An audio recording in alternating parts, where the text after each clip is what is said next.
This is your City Council Roundup, a recap of what's happening at City Hall with John Ongaro. The views expressed in this program are solely of those of the host and not necessarily those of the radio station or its partners.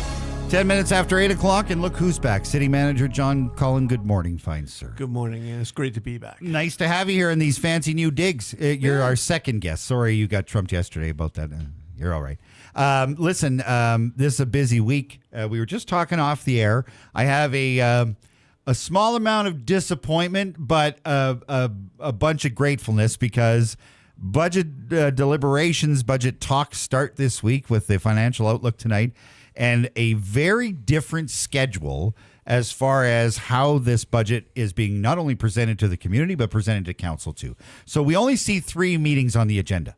Phew, back in the day, John, there used to be 5, and we'd be up till 3 o'clock in the morning. This process is very different. Talk about the process on how this budget is different for the community and for councillors, because it looks way different. Yeah, and it is different. First of all, just for clarity, right now we've programmed 3 for sure. There may be a requirement for a 4th, and it's scheduled if necessary. Okay. But the process is different because what we're trying to do, and we're doing the same thing with our corporate reports that we produce every week for council, is we're trying to tell the story. Yeah. It's important that the community understand why certain decisions are being made. So we are trying to recraft everything so that it's more user-friendly and people can read it almost like a novel and understand the background, understand the why behind the decision. Well, the biggest part, and we talked about it on the show yesterday, the graphic piece that shows where your money goes. For every $1,000 that's spent, here's how much is spent. For every $1,000 in taxes, here's how much is spent on services. And it really breaks it down that police, fire, social services take a pretty big chunk of money. But there's also a lot of things in there that we don't control, like police services and their budget. That money is, they tell you what they need and we write the check. That's just how it is. But it's a big chunk. So it makes it a lot more visual for people to see that, and that's super helpful. Yeah, and we've gotten a lot of positive feedback along that line about how it's, again, I use a term, it's more user-friendly. Yeah.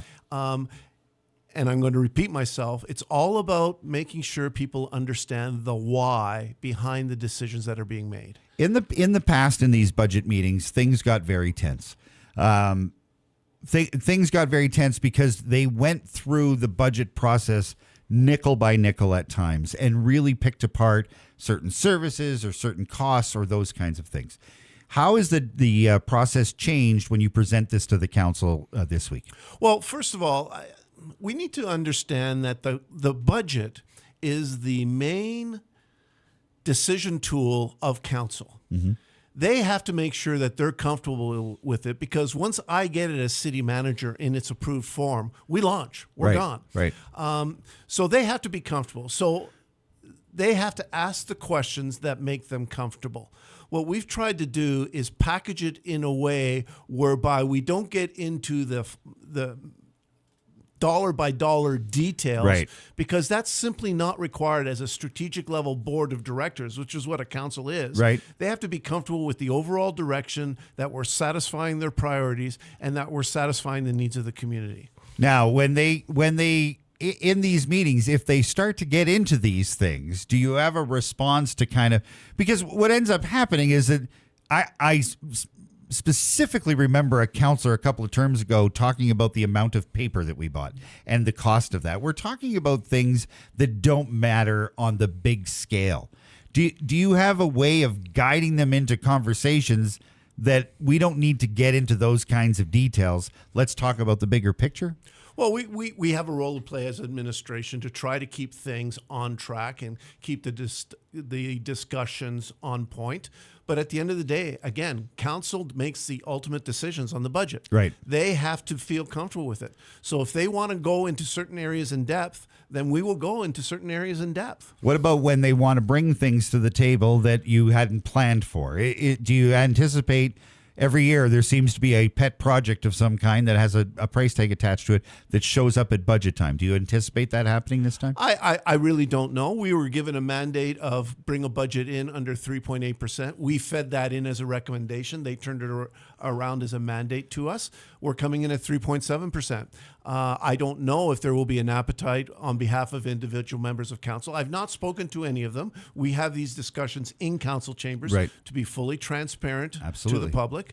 I don't know if any of them will bring forward resolutions that will cost us money. And then the discussion and ultimately the debate will occur as to whether or not that requires an offset or whether council is going to allow the proposed tax rate to inch upwards. Okay, so that was my next question. What is the process for that?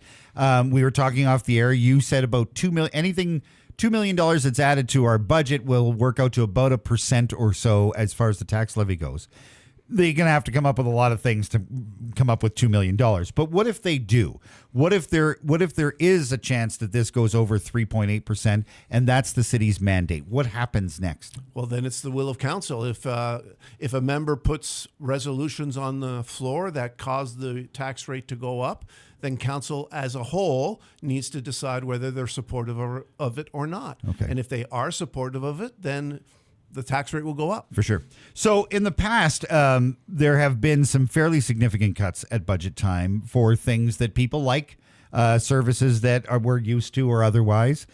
This one doesn't feel like there's anything in there that is a surprise. Is there big ticket items on there or things in this budget that the community might be surprised about? No, I really don't think so. I mean, we had this mandate of 3.8%. I committed to council that service reductions would be the option of last resort as we drove towards that 3.8%.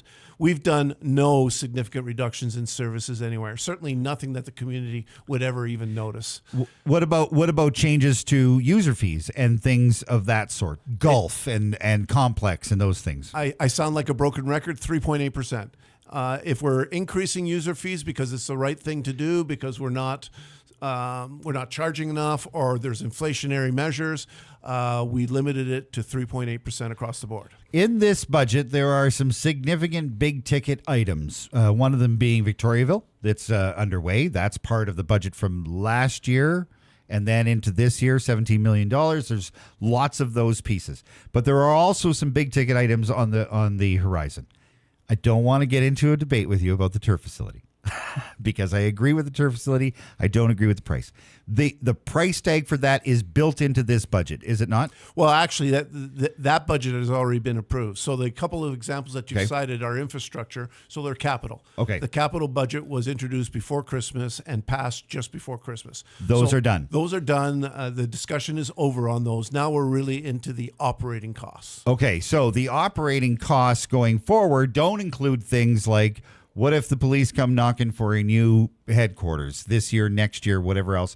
Those things in capital are already done. We won't see any surprises there. No, you won't see. We won't even talk about the capital budget in these deliberations in the next few sessions. It would be out of order to do so. Okay. That has already been approved by council. It's over. The decisions are made. There's, of course, the mechanism of notice of motion and everything else if someone really wanted to reopen something, but any questions on capital will be ruled out of order in these discussions over the next few days. When your team is looking at the budget, and first of all, I understand and appreciate the huge amount of work that your team does in order to do these budgets. This is not a household budget where you figure out your gas bill and then make payments accordingly. This is a way bigger deal. And they put an awful lot of work into this. How far advance are they thinking as far as the finances of the city go? Are we working on this budget? Last summer, you worked on this year's budget. Is there thoughts about what's to come in the years coming? Oh, absolutely. We're already talking about 2026. Okay. Well, we're done on 2025. Now it's the will of council. We're already looking at 2026. And what's important to remember is that when we brought the recommendations forward to council in August, we got a mandate for 2 years. Right. We got the mandate for this year, which was 3.8%, and the 4-year rolling average of inflation, CPI, for 2026. And it's looking like that will be somewhere around 2.5%. Wow. So even when we were doing our deliberations for this year as to whether or not we could afford something, we weren't looking just to see if we could afford it in 2025. It's for next year, too. Can we also afford it next year in 2026 when our tax rate increase can be no more than approximately 2.5%? Fascinating. And this is just a different way of doing things, John. Like, people are seeing this as, there's not a lot to complain about. I've noticed online. There has always been much debate about the cost. 3.7 is pretty good. Looking at 2.5 or somewhere in that vicinity in the next couple of years is a big deal because we've felt the 6% and the tough years. So this is a very different way of thinking for the community. When you're working on these things, when you're talking about these things, you have brought forward a very strong plan for growth. Your mandate coming in, you changed the names of administrators. You created a growth department. It was announced during the mayor's State of the City. Is it State of the City? His address to council about how we've already made our targets for housing. That increases some funding coming to us. When you're talking about growth, do you feel that in the next couple of years, the amount of growth that you see on the horizon is going to continue to make a difference for us? Oh, I absolutely do. And to be quite blunt about it, I wouldn't have taken this job if I didn't think the potential was there. Is that so? Talk about that. So a city has to be able to grow in order to provide the services that are needed for a community.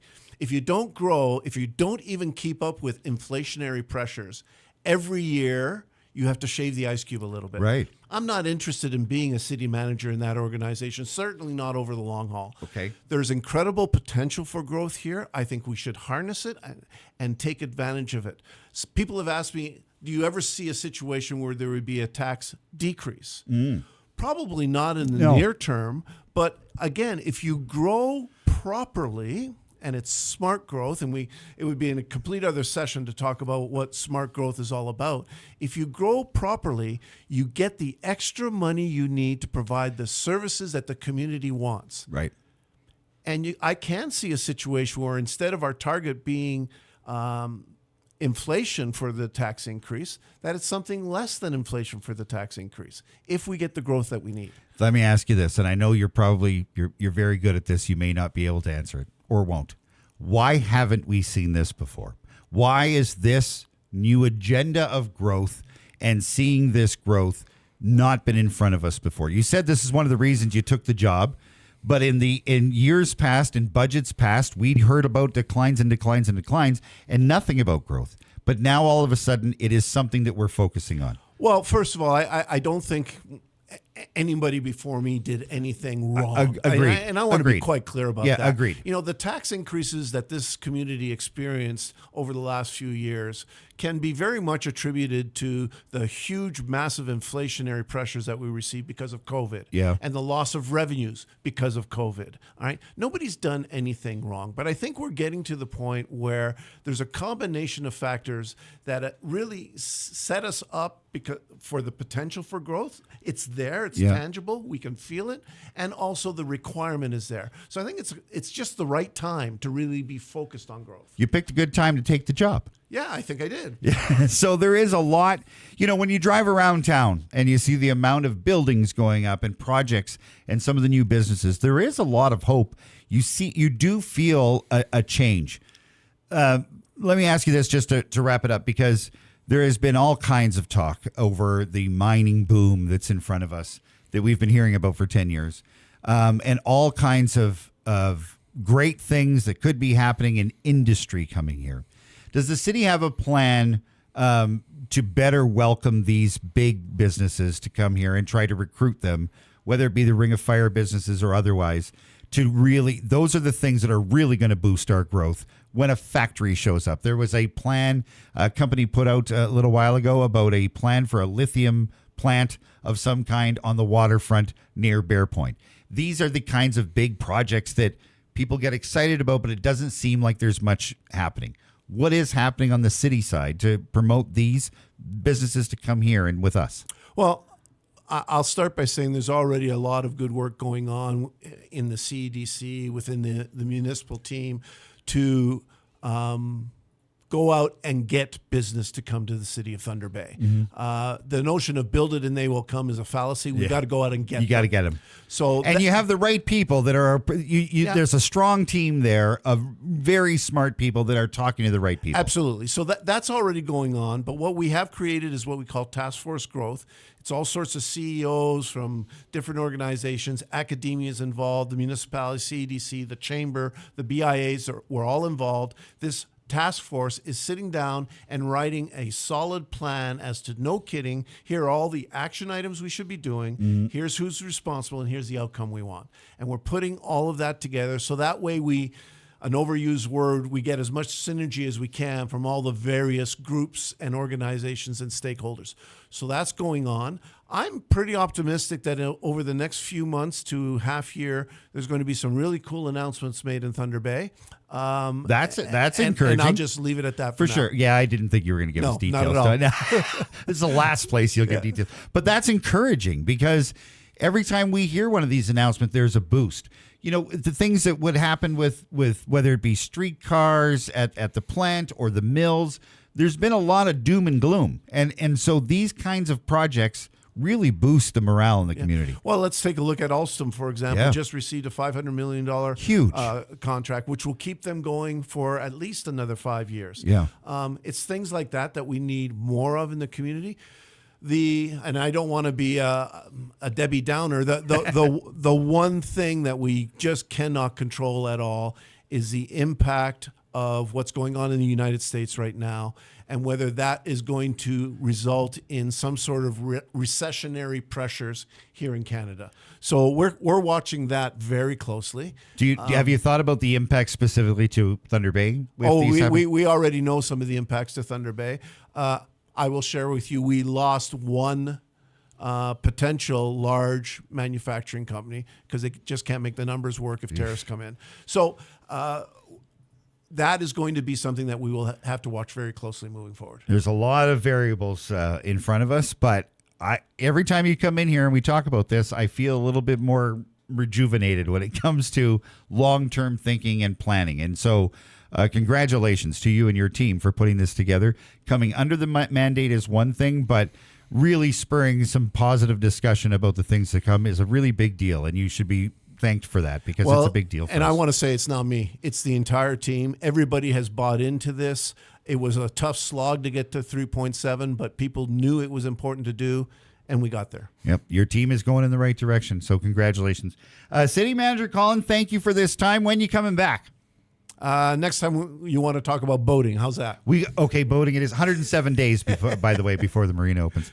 City Manager John Collin, thank you and congratulations to you and your entire team administration for hitting the mandate. It'll be an interesting couple of nights of meetings I'll be watching. Please try to make sure they're over by 8 or 9. There's going to be a midnight one in there, isn't there? I have no comment. See, I know it's going to happen. City Manager John Collin, thank you so much. Thank you.